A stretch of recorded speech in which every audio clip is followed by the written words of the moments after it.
उप मुख्यमंत्री एकनाथ शिंदे ने कहा, शिवसेना के खातों की समीक्षा होनी चाहिए और उन्हें सामने लाया जाना चाहिए। मेडिकल कैंप तो तब से चल रहे हैं जब देवेंद्र मुख्यमंत्री थे।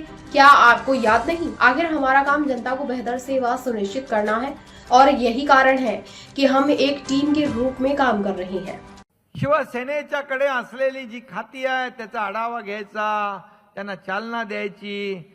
व दुसरा वैद्यकीय कक्ष तो जेव्हा उपमुख्यमंत्री देवेंद्रजी होते तेव्हापासूनचा आहे। कुठं काय तुम्हाला लक्षातच राहत नाही काय? शेवटी आपलं काम काय असतं?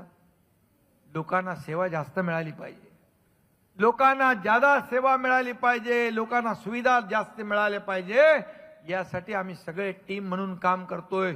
तुम्ही किती देव पाण्यात बुडवले तरी आमच्यामध्ये काय कुठलं कोल्ड वॉर बीर नाहीये आणि आमच्याकडे फक्त काम करणाऱ्यांचाच एक टीम आहे आणि जे विकासाला विरोध करतात त्यांच्या बरोबर आमचं वॉर आहे, युद्ध आहे। विकास विरोधी लोकांच्या बरोबर आमचं युद्ध आहे।